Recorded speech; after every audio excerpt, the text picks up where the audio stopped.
எல்லாருக்கும் வணக்கங்க. இந்த வீடியோவில் நம்ம என்ன பார்க்க போகிறோம் அப்படின்னா, பிரசனம் பார்ப்பது எப்படி அப்படிங்கிறது தான் இன்றைக்குரிய டாபிக். பிரசனத்தை பற்றி தான் பார்க்க போகிறோம்.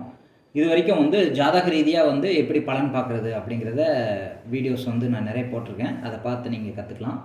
இப்போ பிரசனத்தை பற்றி நம்ம பார்க்க போகிறோம். இப்போ பிரசனத்தில் பார்த்தீங்க அப்படின்னா நிறைய முறைகள் இருக்குது. அஷ்டமங்கல பிரசன்னம், தேவமங்கல பிரசன்னம், ஜாமக்கோல் பிரசன்னம், சோழி பிரசன்னம், சங்கு பிரசன்னம், அதே மாதிரி பார்த்திங்கன்னா நிமித்தம், சகுனம், அதே மாதிரி கடிகார பிரசன்னம், இது போன்ற நிறைய பிரசன்ன முறைகள் இருக்குது. இந்த பிரசன்ன முறைகள் எதுக்கு பார்க்கணும் அப்படின்னா, உங்களுக்கு ஜாதக ரீதியாக கிரகங்கள் நல்லா இருக்குது, ஆனாலும் உங்களுக்கு பிரச்சனை வருது வாழ்க்கையில். அது எதனால் வருது அப்படின்னு சொல்லி உங்களுக்கு காரணம் புரியல. அப்போ நீங்கள் என்ன பண்ணணும் அப்படின்னா பிரசனம் பார்க்கணும். இந்த பிரசனம் என்ன சொல்ல வருது அப்படின்னா, ஜாதகம் அப்படிங்கிறது இதுக்கு முந்தின பிறவியில் நீங்கள் செஞ்ச பாவ புண்ணியங்களுக்குரிய அமைப்பு தான் ஜாதகத்தில் வருது. அதை வச்சு நம்ம வாழ்க்கை தீர்மானிக்கப்படுது. ஆனால் இந்த பிறவியில் நமக்கு சில சம்பவங்கள், கெட்ட சம்பவங்கள் நம்மளே செஞ்சுருக்கலாம், அல்லது வேறு யாராவது ஒருத்தவங்க நீங்கள் நல்லா இருக்கக்கூடாதுன்னு சொல்லி சில சம்பவங்களை செஞ்சுருக்கலாம். அதனுடைய பாதிப்பு நம்ம பிரசனம் மூலியமாக மட்டும்தான் ஃபைண்ட் அவுட் பண்ண முடியும். ஜாதகத்தை வச்சு ஃபைண்ட் அவுட் பண்ண முடியாது. அதுக்கு உதாரணம் பார்த்தீங்க அப்படின்னா, இப்போ உதாரணத்துக்கு பித்ரு தோஷம் இருக்குது, அதே மாதிரி மாத்ரு தோஷம் இருக்குது, செய்வின தோஷம் இருக்குது, இட தோஷம் இருக்குது, அதே மாதிரி யாராவது ஒருத்தங்க சாபம் இருக்குது, அதுக்கப்புறம் பார்த்திங்கன்னா இது சர்ப்ப தோஷம் இருக்குது. இந்த மாதிரி தோஷங்கள் கரண்ட்டாக என்ன நடந்துகிட்ருக்குது அப்படிங்கிற கரண்ட் சுச்சுவேஷனை ஃபைண்ட் அவுட் பண்ணுறதுக்கு பிரசன முறை ரொம்ப ஹெல்ப்ஃபுல்லாக இருக்கும்.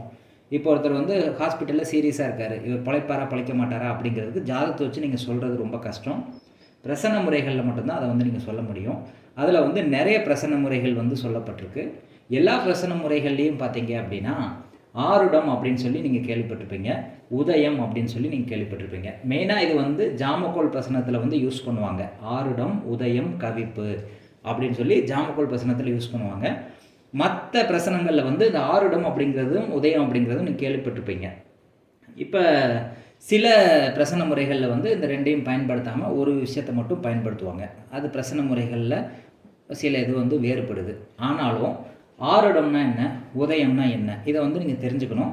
என்னை பொறுத்தளவில் எந்த பிரசன்ன முறை பார்த்தாலும் ஆருடமும் உதயமும் கண்டிப்பாக பார்க்கணும் அப்படிங்கிறது என்னுடைய புரிதல். இப்போ நிறைய ஜோதிடர்கள் சோழி பிரசன்ன முறையில் ஒரே ஒரு லக்னத்தை வச்சு அவங்க பலன் சொல்கிறாங்க. என்னுடைய புரிதல் ஆருடம், உதயம் அப்படின்னு சொல்லி ரெண்டு விதமாக பிரித்து பலன் சொன்னால் உங்களுக்கு பலன் கரெக்டாக இருக்கும் அப்படிங்கிறது என்னுடைய புரிதல். ஆனால் நிறைய குருமார்கள் அதில் ஆருடம், உதயம்லாம் தேவையில்லை, அது ஜாமக்கோளில் மட்டும்தான் இருக்குது, இந்த சோழி பிரசனத்தில் ஒரே ஒரு லக்ன முறையை வச்சு நம்ம பலன் சொல்லலாம் அப்படின்னு சொல்கிறாங்க. ஆனால் என்னுடைய புரிதலில் அது வேறுபடுது. அது அவங்கவுங்க அனுபவத்தை பொறுத்து அது மாறும்னு வச்சுக்கோங்களேன். ஆனால் இந்த ஆருடம்னா என்ன, உதயம்னா என்ன அப்படிங்கிறத ரெண்டு இதுக்கும் விளக்கம் இந்த வீடியோவில் நான் தெளிவாக கொடுத்துருக்கேன்.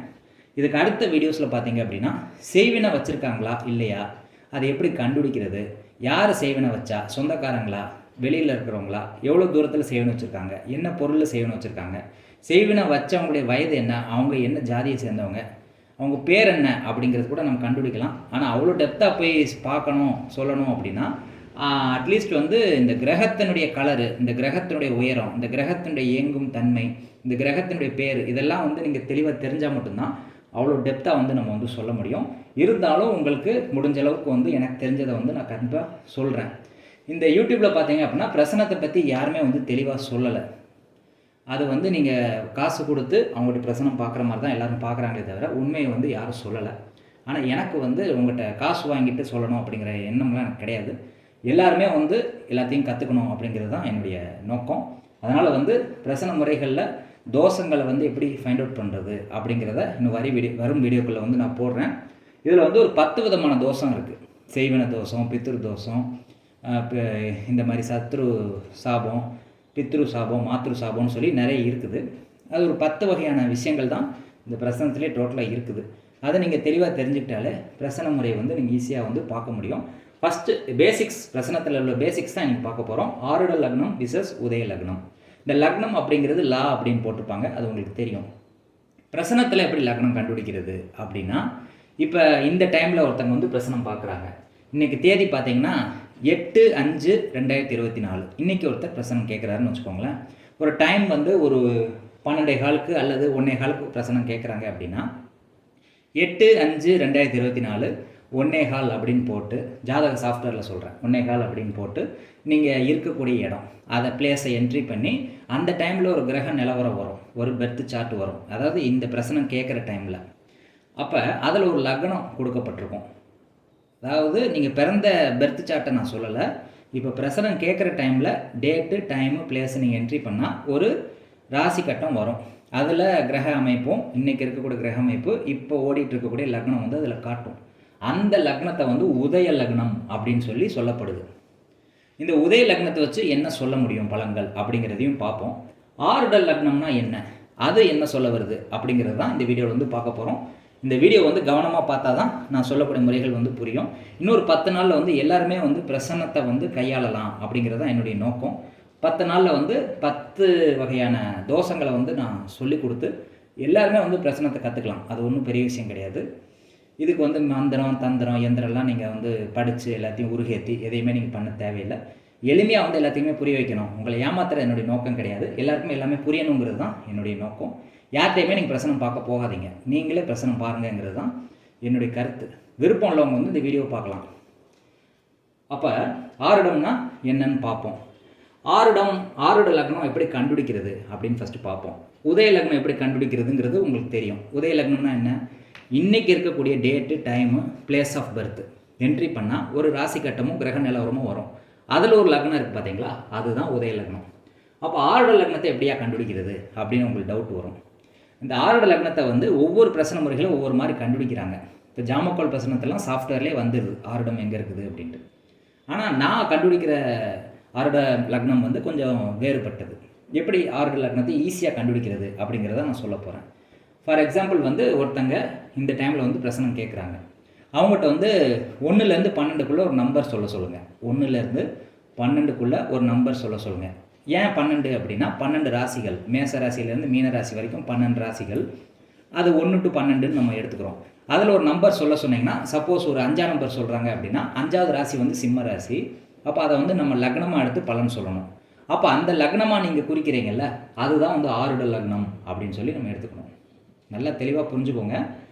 ஆருட லக்னத்தை எப்படி கண்டுபிடிக்கிறது அப்படின்னா 1லேருந்து 12க்குள்ளே ஒரு நம்பர் சொல்ல சொல்லி அந்த நம்பரை வந்து நீங்கள் ராசியாக எடுத்துக்கிட்டு அதை லக்னமாக போட்டுக்கணும். இப்போ ஒரு 1லேருந்து 12க்குள்ளே 8 அப்படின்னு ஒருத்தவங்க சொல்கிறாங்க அப்படின்னா 8வது ராசி என்ன, விருச்சிக ராசி. இப்போ விருச்சிகத்தை வந்து லக்னமாக எடுத்து நீங்கள் பலன் சொல்கிறீங்கன்னா அது வந்து ஆருட லக்னம். உதய லக்னம் அப்படிங்கிறது ஏற்கனவே அதில் வந்து லக்னம் கொடுக்கப்பட்டிருக்கும் அந்த டேட் டைமு பிளேஸில், அது வந்து உதய லக்னம் அப்படின்னு சொல்லி நம்ம எடுத்துக்கிறோம். இப்போ லக்னம் எப்படி கணிக்கிறது அப்படின்னு உங்களுக்கு தெளிவாக புரிஞ்சிருக்கும். இப்போ இன்னொரு டவுட் வரும், லக்னம் கணிக்கிறோம் அதில் எந்த நட்சத்திரத்தில் அந்த லக்னம் விழுகுது அப்படிங்கிறத எப்படி கண்டுபிடிக்கிறது அப்படின்னா அதுக்கு ஒரு 2 மெத்தட் இருக்குது. எப்படி அப்படின்னா 1லேருந்து 108 நம்பருக்குள்ளே ஒரு நம்பர் சொல்ல சொல்லுங்கள். வாக்கு கேட்க வரவங்ககிட்ட 1லேருந்து 108க்குள்ளே ஒரு நம்பர் சொல்ல சொல்லுங்கள். 108ங்கிறது 108 நட்சத்திர பாதம். அப்போ எந்த நம்பர் சொல்கிறாங்களோ அந்த நட்சத்திரத்தை வந்து லக்ன புள்ளியாக நம்ம எடுத்துக்கணும் ஆருட லக்னத்துக்கு. இப்போ சப்போஸ் வந்து 2ன்னு சொல்கிறாங்க அப்படின்னா அஸ்வினி நட்சத்திரம் 2ஆம் பாதத்தை வந்து நம்ம லக்னமாக எடுத்துக்கணும். லக்ன புள்ளி வந்து அஸ்வினி 2ஆம் பாதத்தில் விழுகிற மாதிரி நம்ம ஆருட லக்னத்தை வந்து எடுத்துக்கணும். இது ஒரு முறை. இன்னொரு முறை என்னென்னா, இப்போ 1லேருந்து 12க்குள்ளே ஒரு நம்பர் சொல்கிறோம். 5ன்னு சொன்னால் சிம்ம லக்னமாக எடுத்துக்கிறோம். அந்த சிம்ம லக்னத்திலே வந்து 9 நட்சத்திர பாதங்கள் இருக்குது. அதில் எந்த பாதத்தை எடுத்துக்கலாம் அப்படிங்கிறதுல நீங்கள் என்ன எடுத்துக்கலாம் அப்படின்னா உதய லக்னத்துக்கு எத்தனாவது நட்சத்திரம் வந்து லக்ன புள்ளியாக விழுகுதோ அதே வந்து இந்த லக்னத்துக்கும் அந்த நட்சத்திர புள்ளியை வந்து நீங்கள் லக்ன புள்ளியாக எடுத்துக்கலாம்.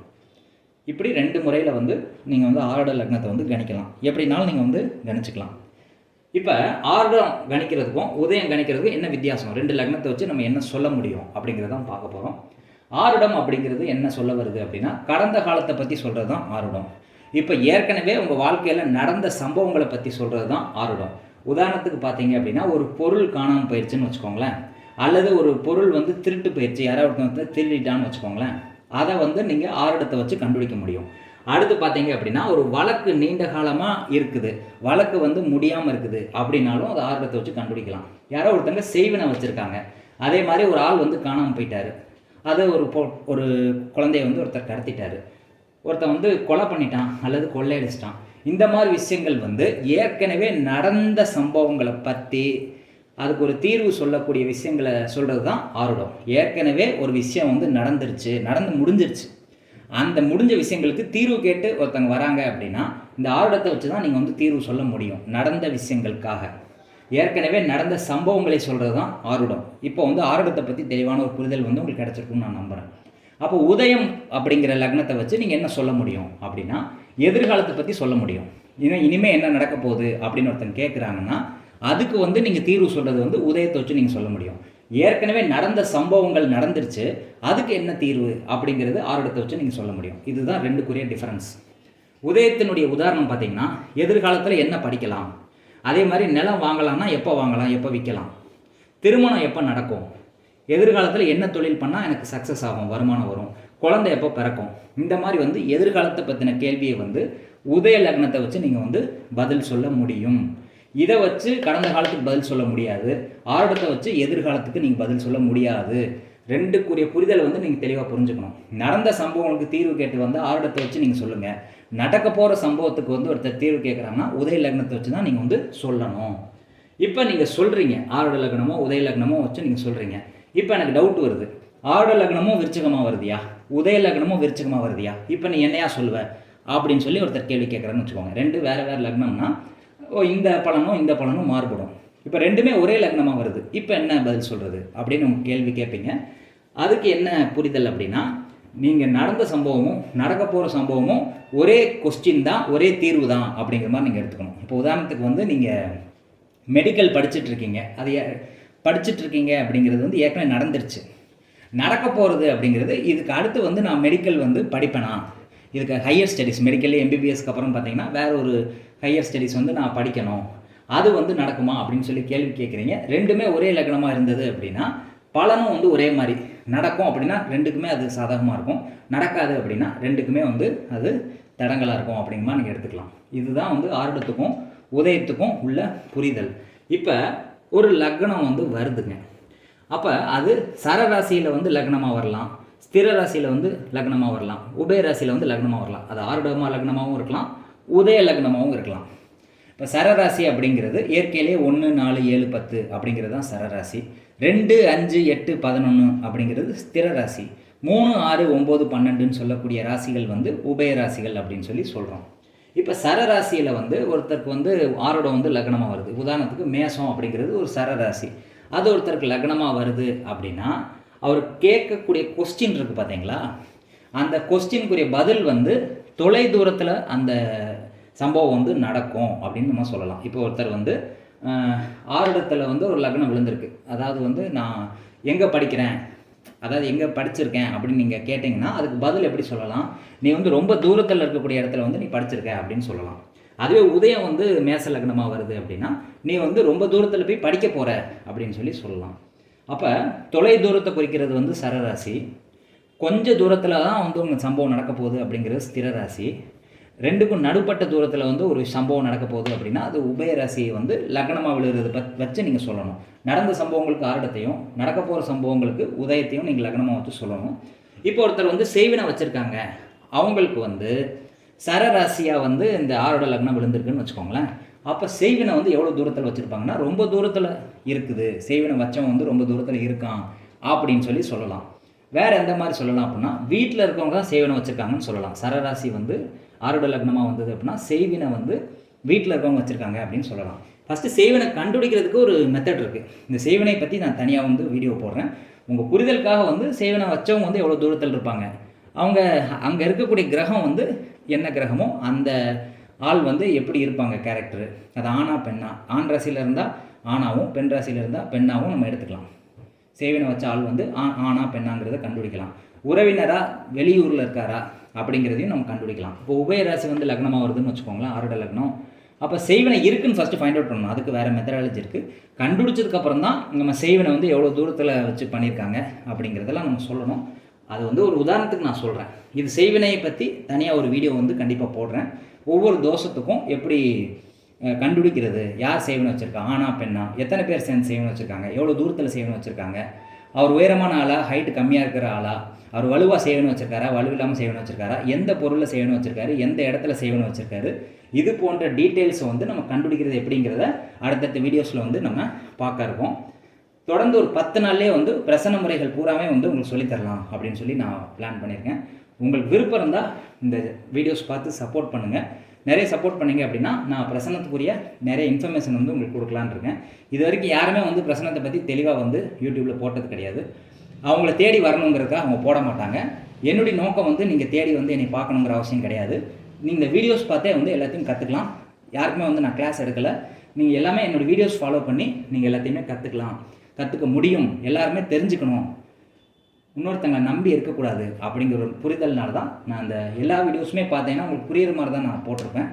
எல்லாருக்குமே ஒரு பாமரனுக்கு கூட புரியணும் அப்படிங்கிறது என்னுடைய நோக்கம். எல்லாருமே ஜாதகத்தை கற்றுக்கிட்டு பயனடைங்க. யாரையும் தேடி போய் ஏமாறாதீங்க அப்படிங்கிறது தான் என்னுடைய கருத்து. யாரும் என்னையும் தேடி வர வேண்டாம், நீ யாரையும் தேடி போக வேண்டாம். நீ இதை பார்த்து லேர்ன் பண்ணி உங்கள் வாழ்க்கையில் வந்து முன்னேறதுக்கு இந்த ஆண்டவனை வந்து நான் பிரார்த்திக்கிறேன். இந்த மாதிரி நிறைய வீடியோஸ் வேணும் அப்படின்னா இந்த சேனலை மறக்காமல் சப்ஸ்கிரைப் பண்ணுங்கள். உங்களுக்கு ஜாதகம் பார்க்க விருப்பம் இருந்தது அப்படின்னா மட்டும் அந்த மொபைல் நம்பர் வந்து இதில் கொடுத்துருக்கேன். வாட்ஸ்அப் நம்பர் வந்து டிஸ்கிரிப்ஷனில் கொடுத்துருக்கேன். வாட்ஸ்அப் மூலிமா தொடர்பு கொண்டு அப்பாயின்மெண்ட் ஃபிக்ஸ் பண்ணிட்டு ஜாதகம் பார்க்கலாம். இது கட்டாயம் கிடையாது, நீங்கள் வந்து பார்க்கணுங்கிற அவசியம் கிடையாது. நீங்களே லேர்ன் பண்ணால் நீங்களே உங்கள் ஜாதகத்தை வந்து நீங்கள் பார்த்துக்கலாம். இங்கே வரணுங்கிறது அவசியம் இல்லை. விருப்பம் இருக்கிறவங்க, எதுவுமே எனக்கு தெரியாதுன்னு நினைக்கிறவங்க ஜாதகம் பார்க்க விருப்பப்பட்டால் வரலாம். இது வந்து கட்டாயம் கிடையாது. அதனால் வந்து இந்த சேனலை வந்து சப்ஸ்கிரைப் பண்ணுங்கள். இந்த மாதிரி நிறைய வீடியோஸ் வேணும் அப்படின்னா பார்த்து சப்போர்ட் பண்ணுங்கள். உங்களுக்கு விருப்பம் இருந்தால் சப்போர்ட் பண்ணுங்கள். விருப்பம் இல்லாட்டி நீங்கள் வேறு சேனலை சப்ஸ்கிரைப் பண்ணி அதை ஃபாலோ பண்ணிக்கலாம். நன்றி, வணக்கம்.